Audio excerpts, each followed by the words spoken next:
Welcome to day 3 of Confetti Industry Week 2021. Who has the post with the most? Hashtag IW21. You've heard it before, guys. Get involved. If you've got any questions during the talk, remember, use the Q&A panel, ask them questions, and we'll get to them at the end of the talk. So with previous projects, including the incredible title, Sea of Thieves, our guest for this afternoon is a software engineer / sorceress working for Microsoft Rare. It is my esteemed pleasure to introduce Jessica Baker. Hi. Yeah, thank you for having me. I'm so looking forward to talking to everyone today. Virtually there is, and there's so many of you. So yeah, looking forward to it. Should I go ahead and Absolutely, the get my floor is slides yours. up? Okay, great. There we go. I'm just screen sharing for my slides. There we are, and that's all. Everyone can see it. Perfect. Okay, so yeah, I've got about 30 to 40 minutes of talk content, and then I'm going to be taking questions. So if anyone thinks of anything, save it till the end, answer it best as I can. I want to apologise for my mic. I think the quality's all right, but there's a very noisy road outside. So if you hear sirens and what have you, the world's probably not ending. So I do apologise, and I probably can't hear it because I've got my noise cancellers on. But yeah, time for the most existential slide in every presentation, which is the who am I slide. So I'm a software engineer at Rare. Software engineer is sort of my official title. It's quite an American thing to call yourself a software engineer and just instead of a programmer. So I just use it when I'm trying to like apply for a mortgage or something. So if you haven't heard of Rare, and people who grew up with Banjo-Kazooie and games like that tend to be scandalized by that, but I haven't heard of it before I started working there. It's a large size game studio located in the lovely Midlands countryside. We've got about 300 employees. We've been around for about 30 years, making games like Banjo-Kazooie, Perfect Dark, Viva Pinata. But more recently, we released Sea of Thieves, which is a pirate-themed online multiplayer game where you sail about on a pirate ship with your friends, looking for treasure, finding skeletons, all the good pirate stuff. So I've been at Rare for about 4 years now. So I worked on Sea of Thieves for a couple of years, but now I am on the Everwild team. I cannot talk about Everwild that much because it's still in development.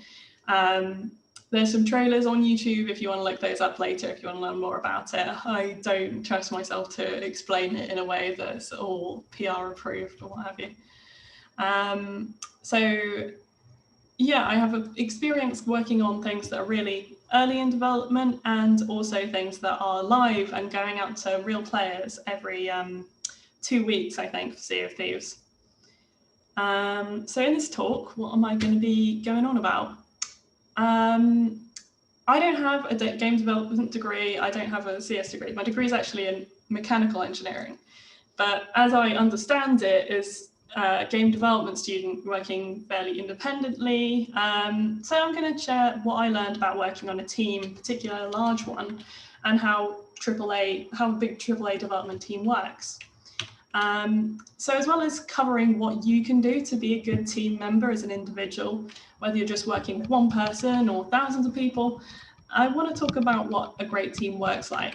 There are plenty of poorly managed teams out there, and it can be really hard to avoid, but it helps to know what a good, effective team looks like, and to try and push towards making your team good and effective if you have the power to do so. So Rare has, again, about 300 people working there, and that includes the 2 development teams on Sea of Thieves and Everwild. That's nowhere near as big as some AAA teams. You know, you've got Ubisoft making Assassin's Creed with 3,000 people. But it's enough that I can't update every other person on what I'm doing every single day. With more team members, you get more output. It comes with more active work put into keeping everyone informed and able to work efficiently. This was the only picture I could find of lots of people at Rare. I think I counted like approximately 150 people in there, but so there's plenty more of us. and it is Christmassy, which is, you know, it's March, but whatever. So yeah, I know a lot of people are going to be like, oh, a large team, that's not really for me. Quite a lot of people are interested in indie development, having loads of creative independence, having control over your project. But especially as someone coming into the industry, as I did, straight into Rare, there are loads of benefits to being on a large team. So first of all, it is a great place to learn. You're surrounded by experts all day. And they're often, you know, they're really experienced in mentoring, explaining things. So you can really learn a lot. No matter what question, no matter what you're stuck on, there is always someone who can help you. So you also get a chance to become that expert and specialize a bit. Like being a generalist is great, really useful, but it's great to be like the AI person or the animation person. I myself am leading into being the automated testing person, which means I get to give lots of talks about automated testing, which is really fun and means that there's a good section about automated testing in this. So sorry, I couldn't help myself. So you get a lot more access to resources at a large company. So you might get more chances to attend events for free, or like getting your work from home setup paid for. I get benefits like private health insurance. That's not to say on a smaller company you're not going to get that, but I think you're more likely to at a large company. And I'm definitely not going to say that being on a large team means you'll never crunch. I think crunch is stupid, for the record. I don't do it. But on a larger team, it might mean that like you have a bug that needs fixing by the end of the week, and then you get the flu, or your roof caves in, or you need to take the week off unexpectedly. It's okay. Someone else can fix it. There will be someone else who can solve the problem. So yeah, large teams are not for everyone, but it can be a great place to learn and be creative, and without having all the pressure of being responsible for every little thing. So in this next section, I'm going to talk about how a feature goes from just an idea in the mind of a designer to being finished in the game in a big team like mine at Rare, and how much collaboration is in that process and how many different people are involved. So if you're in a team of more than a few, this will be the reality, this much collaboration. So I'll go through what kind of skills is good to know, what kind of tools you're using. And this will be from my perspective as a programmer. So this process might look different to an artist or designers, but quite often things like code reviews have an equivalent. So there's art reviews, there's design reviews. So where do the ideas come from in the first place? Usually the sort of large plan for what we work on starts with a meeting between the leadership. So that'll be things designers have come up with and pitched higher up.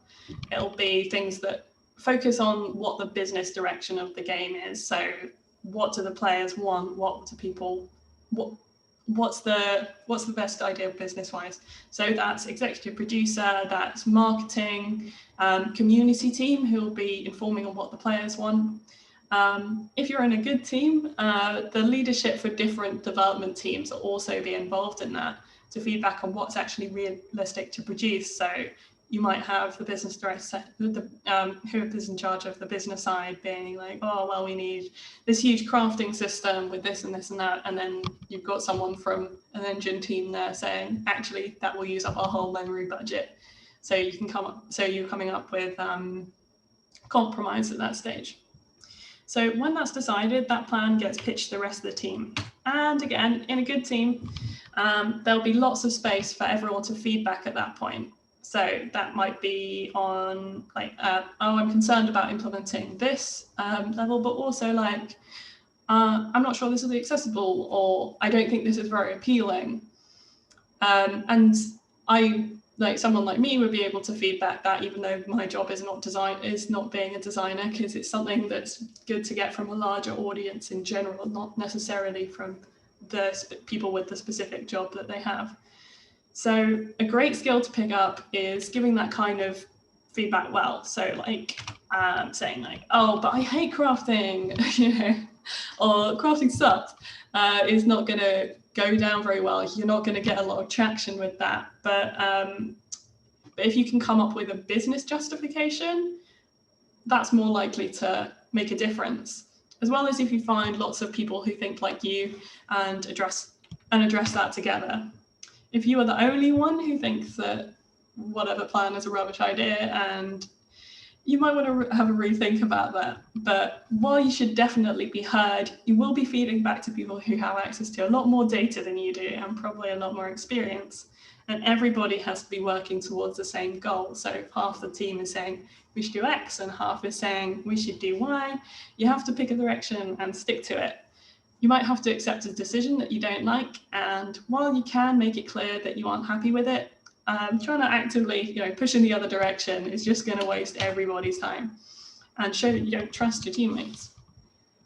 So, of course, it's worth mentioning that there might be topics that you have a lot more experience in than everyone on the leadership, like you're part of a minority group and none of them are part of that group, and you're concerned about accessibility, appeal, representation. In an ideal world, that would mean they would listen to you. And if they don't, you might have to have a think about how much you're willing to push it. So I know that definitely when, I've given feedback that isn't strictly related to me being a programmer, and that's made a difference because of my unique viewpoint. So hopefully when they're coming up with this plan, they're thinking about what teams are gonna do this work. And how a larger team is broken down into smaller feature teams is a really, really tricky problem, and one that usually requires actually trying out different methods rather than just thinking of the theory. So one that I've been in is where you have one we've trialed is you have one or a few big teams and anybody can pick up any of the work that's available they like anytime. And I've called it the free-for-all method, but the justification for that is usually it's efficient because you're never blocked on anybody doing their bit. You can just pick up whatever you have time for. In practice, it's not very effective because partially some of the more boring work doesn't get done, but also maybe you've done a few lines of code on the crafting system and a few lines of code on the AI, and so is everybody else. So nobody really knows how the crafting system actually works. It also means that you have an idea, if you have an idea for the larger system of how crafting should work, you have to ask everybody for permission and get everybody on board because everybody has a stake in it. It belongs to everyone. So that makes it very hard for less experienced members of the team to get stuff done because they have to have a better idea than the most experienced members of the team. You want to say, oh, well, I want to do it like this. It's their business. They're going to say, oh, no, it's better to do it this way. That means you're not getting anything done, but they also have to spend all their time listening to everyone's ideas for things and giving permission. So what that model is missing is ownership. Whether one or ideally two people that own a particular feature or system, and they are the expert and the authority on it. They get to design the feature from the start, and they are going to be implementing most of it. So when I say, I've realized I've said one or ideally two people, that would be one or ideally two engineers working on the system. Usually a feature subsection is going to have a designer involved, artists involved. So if you have owners of a particular system, that means really high impact features can be owned by most experienced members of the team, and the smaller, less critical features or smaller subsections of the high impact features can be owned by the less experienced members of the team, meaning they don't have to ask senior team members for permission for every little thing, and the senior team members can just trust them with it, and they don't have to keep checking up on them. So this doesn't necessarily mean that everybody does whatever they want with the systems that they own, but it's kind of like when you're feeding back about a larger plan to the management. If you own a system, you can take in all of the information and feedback you can, and then you can pick a direction based on that and stick to it. So that decision is yours, but you're making that decision based on the input of more than one person. So I'll talk about that kind of oversight a bit more later, but this way experienced team members shouldn't have to worry about what the less experienced team members are doing, because they get autonomy within their own less risky area.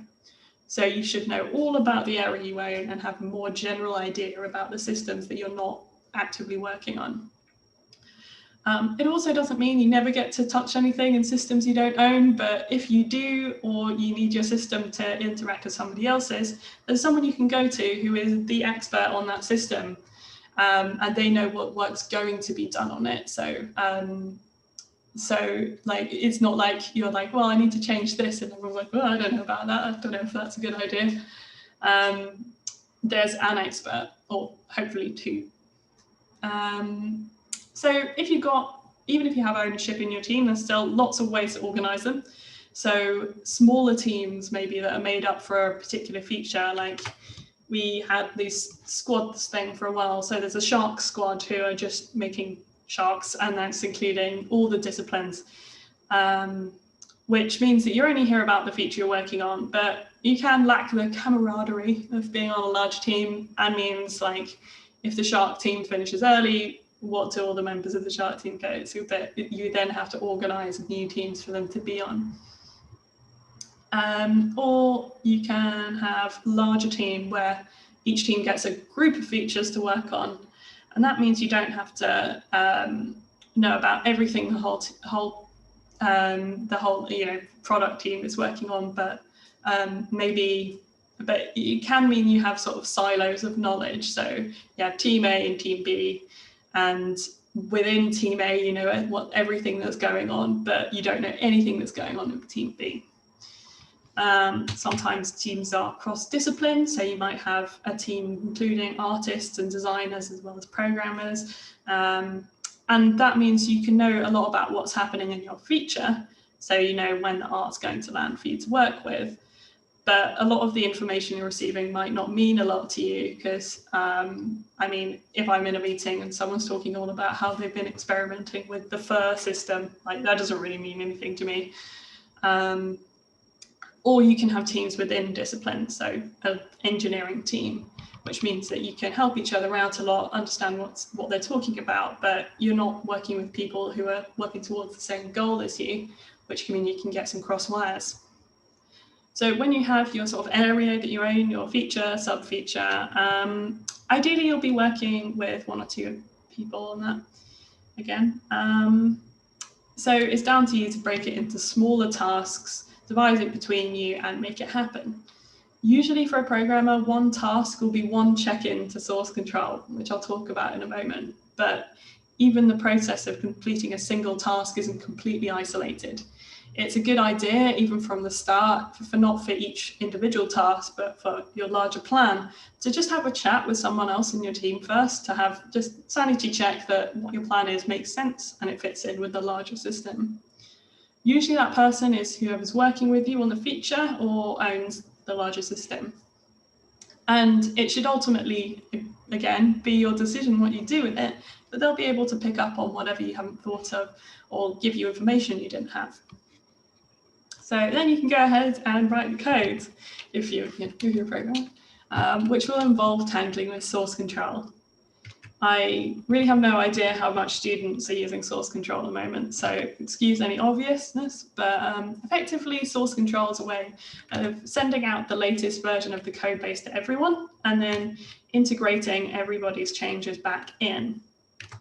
So if you are familiar with source control, it's most likely that you know Git, which is the most popular source control system out there. Very few, especially large game studios, use Git, however. And that's mostly because it doesn't handle really, really large files very well. And we have loads of those, mostly high-res textures. Don't quote me on this. This is just what I heard. But I think the largest Git repo is Windows. And our Sea of Thieves repo is about 7 times the size of Windows. So we actually use Perforce, and that has quirks that it makes it quite different. So instead of sort of I'll go into more how Git works later, but you kind of download a read-only copy of every file in your code base on your workspace. Then you sort of check them out if you want to make changes to them, and that makes them editable. You make changes to the file and you check them back in, which submits it to the proper up-to-date version of the code base. I left a file behind in my animation, my apologies. Then if people are getting the latest version, it'll have your changes in it. So if you've made a change to a file and you want to check it in, but somebody else has also changed that file, you're going to have to do what we call a merge manually. So you probably have some tool that shows you like, so-and-so changed this line, you've also changed it. Which version do you want to do? Or do you want to just rewrite the line completely? So someone added an argument to this function, but you renamed it. That can be difficult, but ideally, in practice, it's not very, because if someone's changing the same files as you, they're probably on your feature team and you can talk about what you're doing, so you're not stepping on their toes too much. Unless you're communicating really badly, it's unlikely they'll be doing something totally incompatible to what you're doing to the file. You can't always merge certain file types like Unreal assets, but for those you get an exclusive checkout so that only one person has permission to change an asset at any one time to prevent conflicting changes. So that'll be things as well as, so that'll be art files as well as things like Unreal assets. So in Git, I think I've nicked the same animation that I had for the start of this. Again, you take an entire copy of every, as I understand it, take a copy of every file, you change things in there, and then you check the whole thing back in. So sometimes we've had things where people come in having only used Git, they check out the entire code base, including the exclusive files, and then they go home for the weekend because they've misunderstood what that checkout means, and then nobody can make any changes to their assets. So while it's not really their fault, like perfectly understandable way to think it works, if you're on a new team using new source control, it might be worth considering that they can work quite differently, and making sure you ask questions, plenty of questions while you're there. So while you're working on your tasks, you do have to keep the rest of your team updated. We have a stand-up meeting every day, really short. We go around everyone on the team and they give a quick update. And that'll just be something really short, like I'm working on the editor customization and I've got the animation task in review. Most teams are also using software like Slack, or we use Microsoft Teams because Rare is owned by Microsoft. And that's to leave updates that everyone can see in their own time. So if everyone was just checking all their changes in whenever, you are inevitably going to be introducing lots of bugs, because bugs happen. A lot of teams do work that way. They just check things in, and if they have a bug fixing period built into the end of development, they can build up all those bugs and then go back and fix them before release. Fixing bugs can be really hard to plan for, though. It's hard to know how long it takes to fix an individual bug. It also means you don't know when that bug was introduced, and it could be hiding more bugs. So you fix it and that reveals that there's another bug in there. So you don't even know how many you have.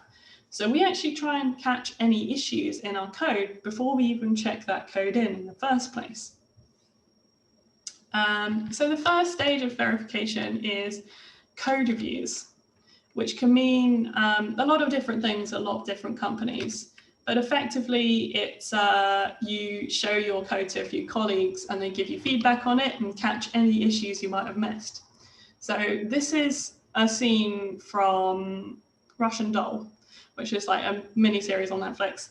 But the main character is a game programmer, which is pretty funny because I don't know what kind of ID this is. And she seems to only be programming, making this little man walk and stop walking. But in the series, she actually has to go to a code review meeting, and they all sit around a table, and her colleagues look at her code and they're like, "We found a bug in your code." And she's like, "Oh no, I'll just fix it." I think there are companies where that would be pretty accurate, but it's not a great way of doing it, and it is completely different to my experience of code reviews, much less intimidating. So we do our code reviews online, and I think a lot of other companies do, so you can do the reviewing in your own time. You upload your changes to this website code collaborator, and people can select lines to comment on or to add things that should be fixed before you submit. So I can't really show any, I'm short on pictures for this because if I were to screenshot code review, it'd be full of secrets. But that's what a comment and a bug looks like on a particular line. So yeah, it can sound very intimidating, but I'll talk about what a good code review should work like. And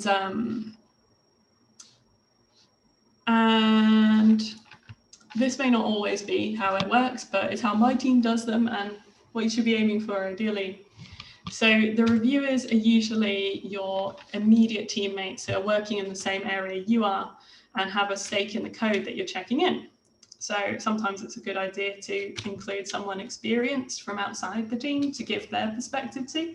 And it doesn't mean like you have like your boss come and say yes or no about your code. Like you can have junior people come and review your code as well, because they're a fresh pair of eyes, and maybe there's some like hot new technique that they've just learned at university that you haven't had a chance to learn. So it doesn't mean if you were in like the first year that you join a team, you're never going to do any code reviews. You're probably going to do lots of them because people put people of all levels on their code review. Junior people are also great on code reviews because you want to make your code easy to understand for everyone on the team. So a junior person can pick up on like, I can't work out what's going on there. That's useful feedback too. What code reviewing is saying, oh, this bit of code sucks, do this instead, or this doesn't, and it's not necessarily like, oh, there's a bug here, it doesn't work. It's not that, oh, we found a bug in your code. So it shouldn't be like a test, it should not be like an exam.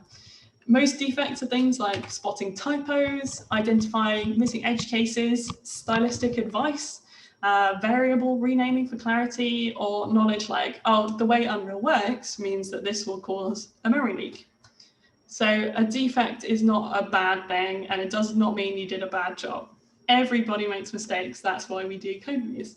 And nobody knows everything, especially about Unreal C++.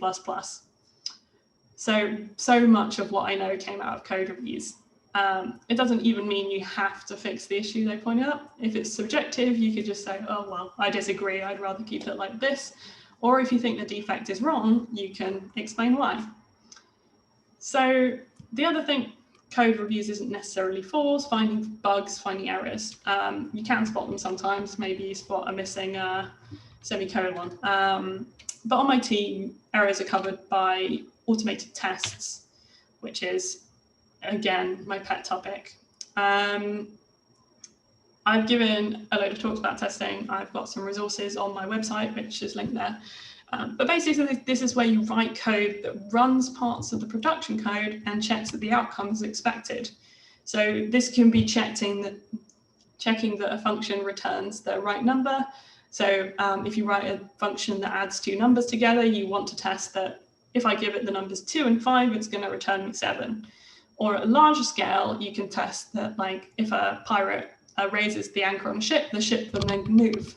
So the test's going to pass if the ship can move, and if it can't move, then that's a fail, something's broken. So we write a new suite of tests for any new functionality. This is the tests for a skeleton fork door, so checking things like the reactions of the sort of like shaking and glowing will happen when it opens up. So this would be the test for that, and we keep those in. So we always have this huge library of every sort of thing that should be working in the code base. And before we check in, we have to run a large selection of the tests on our changes. So we usually do that like remotely and send it to a server farm. And it comes out with something like this. This is 180 build problems. So I really beefed it that day. So that's to check that what you're going to check in isn't going to break anything. So once you've got a green remote run, we call it, so all the tests have passed on your code and you've passed code review, then you can go ahead and check in. Automated testing is a pretty weird topic because in the larger software industry, it's completely ubiquitous, but in games, it's just becoming a thing.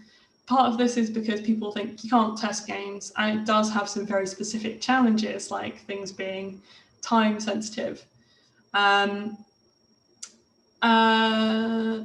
If you're building on top of an engine, the engine is often not built to be testable.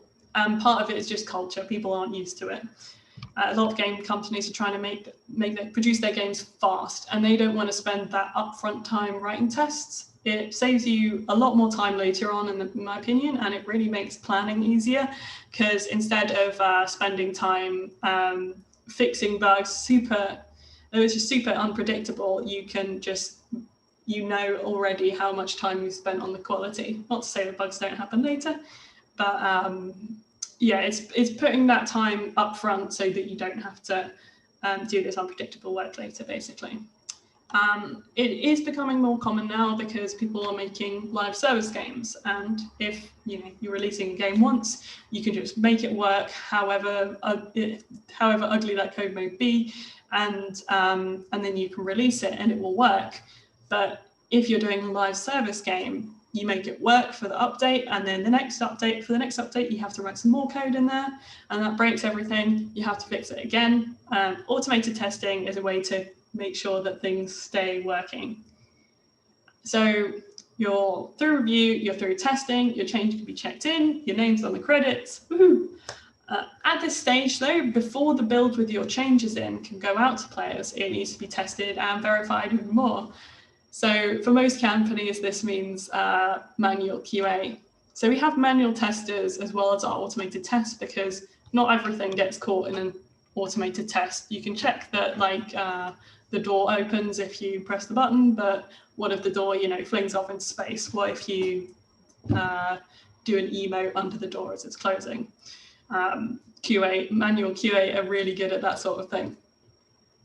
So working well with QA testers is really important, and you can save them a lot of time by setting up cheats and things they can use while testing, and they can save you time by being clear on what the issues are, like when did this bug happen? Does it happen 100% of the time?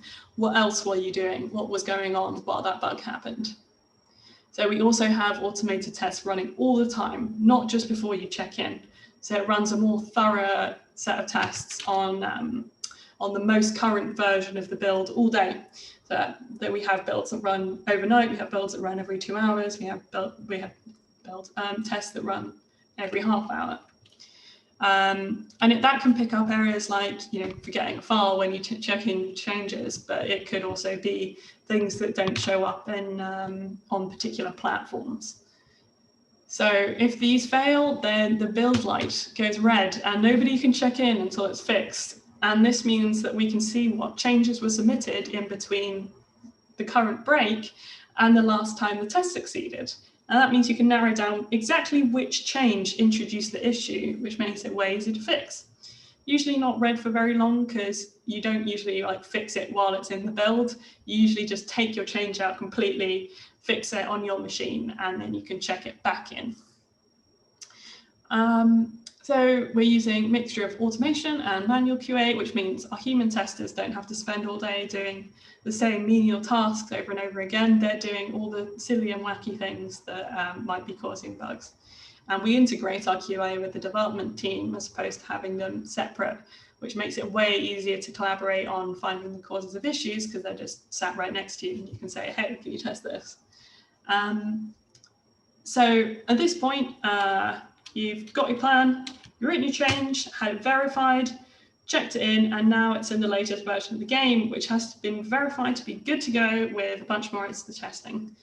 If it's a game that is now live or released, like Sea of Thieves, at some point, you're going to take that version and release it to players. Even with all that testing, there is still going to be bugs, because Things like a bug that only happens to one person out of 1,000 probably isn't going to be found by 100 QA testers, picking a number out of my brain. But if you have millions of players, they are going to find it, and then they're going to post on the forums like, did they even test this game? So here's a nice example of one somewhat persistent one. I love the guy's reaction in that GIF.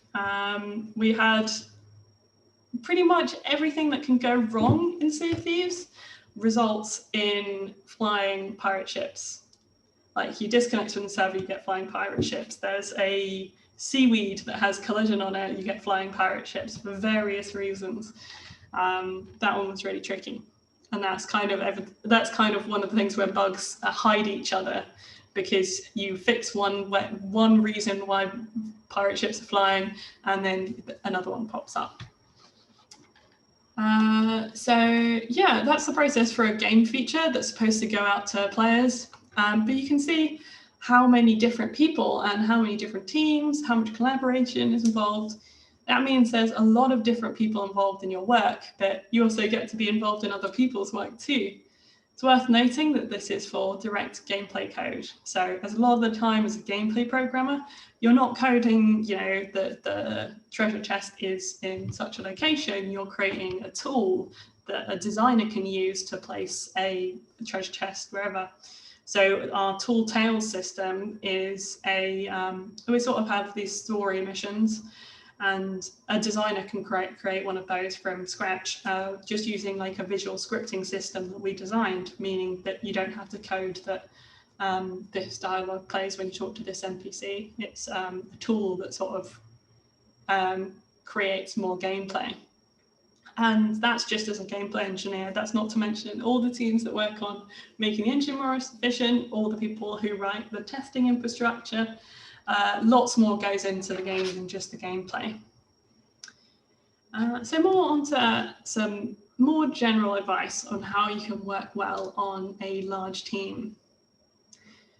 Firstly, there's a lot of people making decisions around you every day. Whilst you always have your voice heard, sometimes things will change and you'll have to go with decisions you aren't 100% happy with. Sometimes something you've worked on will have to be scrapped, or you'll have to adapt it to new requirements. So if you can avoid like the sunk cost fallacy, which is where you are like, I don't want to change it because I've put so much work into it, even if changing it would be way better, you'll get on with this a lot better if you can avoid thinking that way.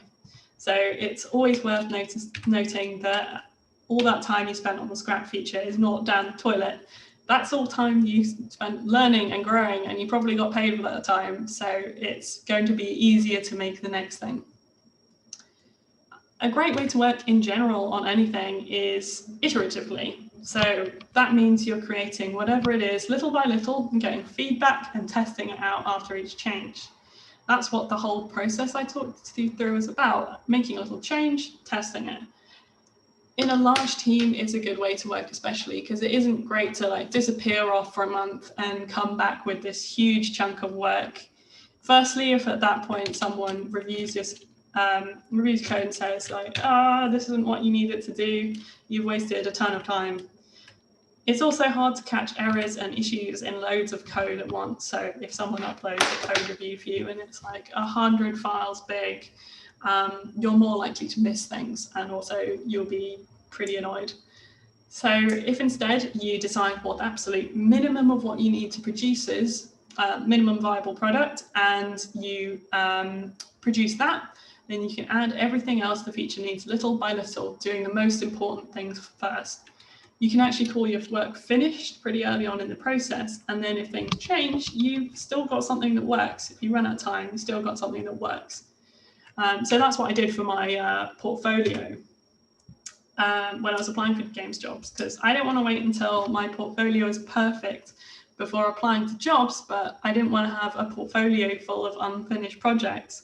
So I started with the minimum for each project and added in features little by little, making it done at each stage. But I did write a blog post with each that sort of included, if I were to add more features, there'd probably be this and that, because I've identified that this isn't the strongest part of it.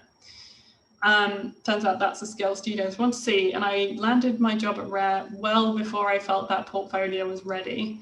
They're really, really tiny projects, but they were a good enough range of done projects that they showed off my skills. So another thing to consider is learning to communicate. So you are always going to have to learn to communicate, even if you're in a team of 2, even if you are a solo dev. I know it's hard in different ways for different people. I don't consider myself a people person at all naturally, but you don't have to be really naturally personable to communicate effectively. It's just a skill you can learn like any other. I always recommend this book, How to Win Friends and Influence People, which sounds super smarmy and like I'm going to manipulate everyone, but actually it's just really helpful advice on sort of understanding other people and helping them understand you. So you can learn it from books, you can learn it from courses. A lot of it comes down to not making assumptions and meeting the other person where they're at. So maybe they don't communicate effectively the way you do. I know I communicate a lot better in text than I do in person. I can deliver information verbally, but like conversations, very tricky. So how are you supposed to know how the other person communicates best? Like you can always ask. You may not necessarily say, how do you communicate best? But you can say, would you rather have this conversation over IM, or would you rather have it in a call? And asking the right questions is a great skill to learn. And it sounds obvious, but not being scared of asking questions really changed the way I communicate.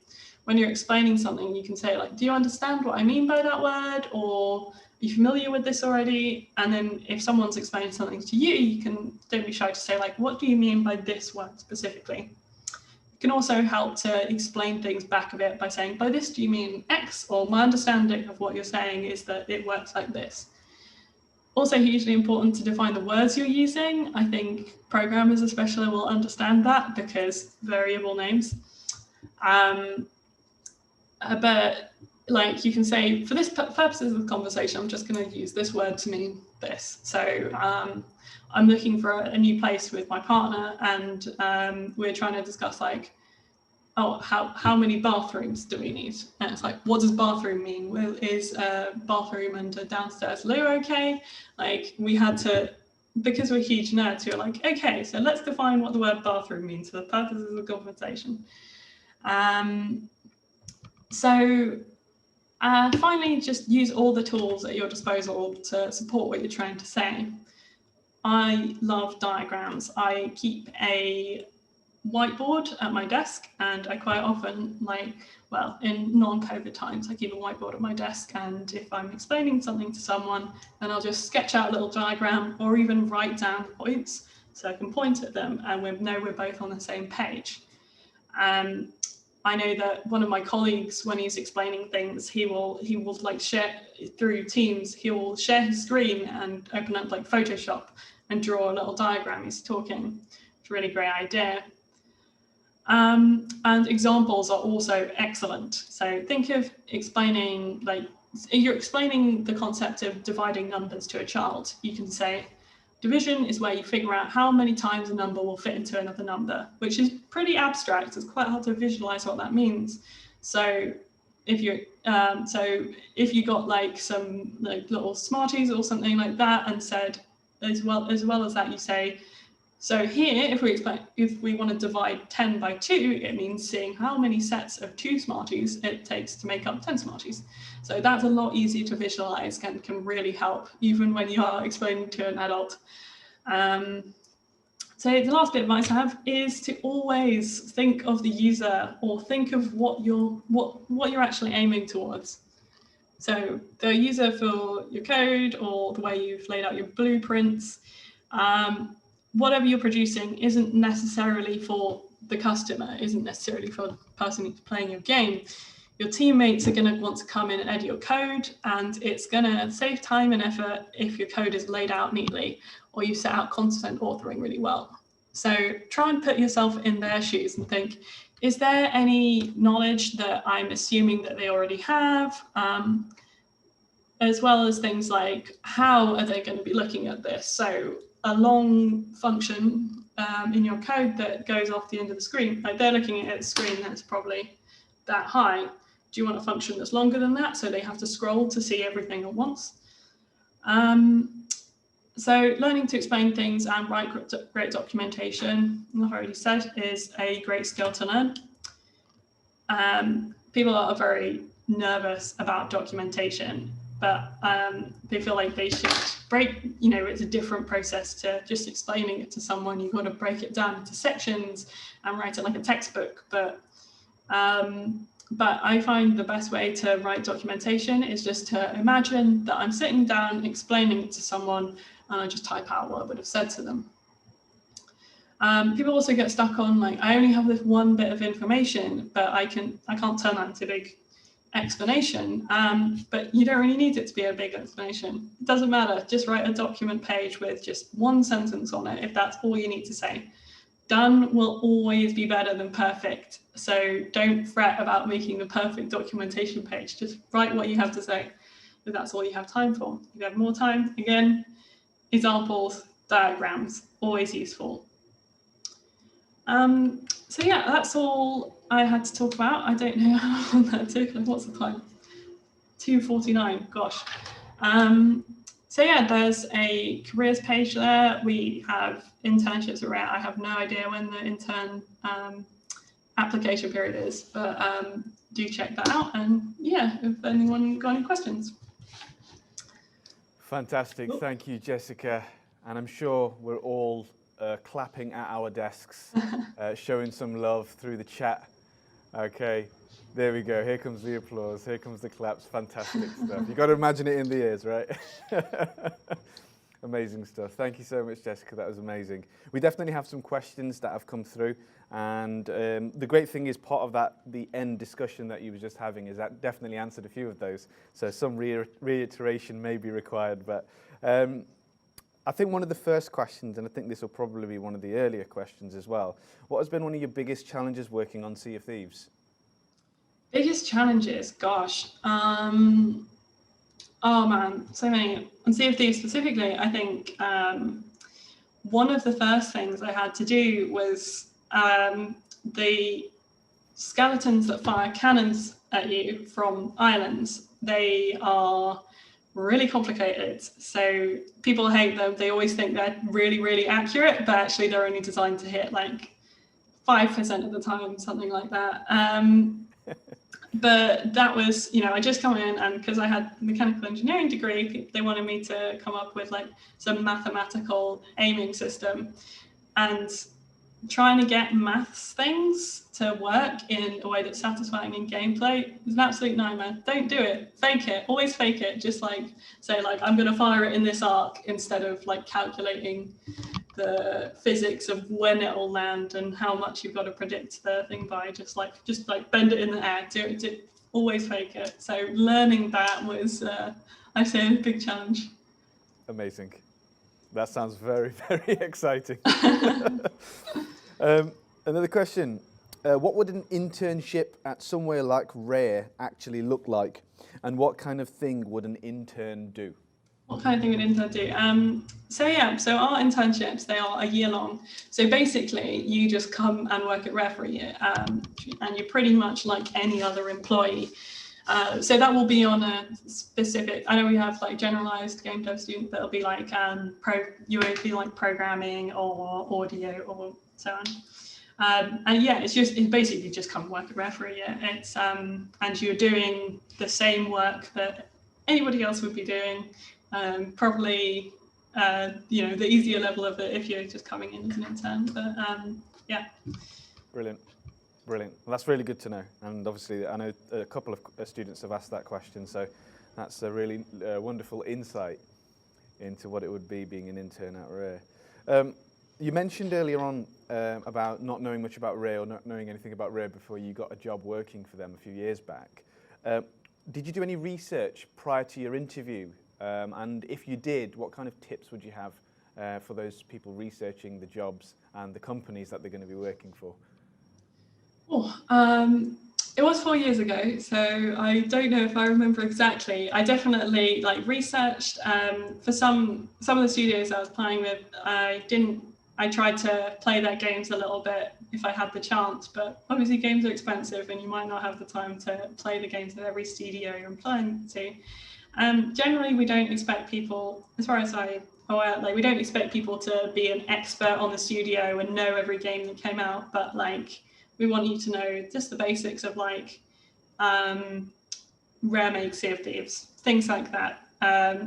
It is generally, when it's not been a good look, it's usually because someone comes in and they don't know that Rare is making a pirate game.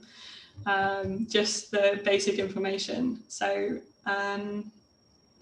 yeah, you don't necessarily have to know all the specifics, but just knowing the basic thing to know that you care about what the studio is a good idea. Brilliant. That's solid advice. One very specific question, obviously talking about source control. Would you recommend we learn Perforce from now if we plan on working in a big studio? I didn't go into, I sort of explained the broad strokes of how these systems work, but most of the reason I did that was to show that they can be different and they can use the same terms to mean different things. So while I definitely don't think it would hurt to have Perforce and understanding Perforce in the CV, that's the sort of thing you're going to learn on the job, especially because I know a few studios use Perforce. I don't really know how many do exactly, but like we don't expect people to come in day one and know everything about Perforce, or everything about Git or whatever source control you're using. A lot of learning on the job and learning from others whilst doing it. Yeah, it's about showing that you can learn and you can pick up the skills as opposed to just coming in day one and knowing everything. I guess that's one of the most important things about having those soft skills, isn't it? It's not just coming in with all of the answers, because I assume no one will ever have all of the answers, but being able to work and transfer that learning capacity in your role working for a games company. Yeah, absolutely. Brilliant. Quite a general question, and I think it's great actually from some of our previous guests and hearing their answers to this and how it would come from yourself as well to supplement it. But have you got advice for someone trying to learn a scripting language like C++ or Lua? Yeah, learning a language. I think it depends entirely on like who you are, the way that you learn. C++ is actually not a scripting language. That's I think Lua is, but there's like some slight difference. But if you're trying to learn any kind of programming language, I think the best way to do it is to just make things, and then when you can't and push yourself, don't push yourself too far, but like pick up some new things you haven't done, have no idea how to do, and then when you get there, Google it and see what other people have done. So just author experience. I know there's loads of great books out there. I'm not generally a learn from books person. I'm a learn while doing person. So that's like what my portfolio was. That was, I don't know how to program animation. So I'm going to program something that has animations in it. I'm going to watch a YouTube tutorial. I'm going to Google it. I'm going to press all the buttons and see what happens. So just learn by doing, I would say. Excellent. You heard it, guys. Learn by doing. Okay, so a couple more questions. Interesting. Do you see yourself staying at Rare for a long time? What's unique about the company? I think Rare's a great place to work. I think like the work-life balance is definitely great. Like I said, like I don't crunch. It's not to say that nobody at Rare has ever stayed late, but like I don't, and we don't have like these big crunch periods, or we avoid them as much as possible, which I think is great. And things like you're working for Microsoft, which I know doesn't appeal to everyone, but it means that you have the resources for things like benefits, like private health insurance, because rule of cool when you're looking for games job is definitely there. Like you want to work on something cool, but also like you want private health insurance is very nice. So yeah, things like that, and the fact that it's a really good, healthy team where I've learned things like, you know, my code reviews don't look like a bunch of people sitting around a table staring at me. Yeah.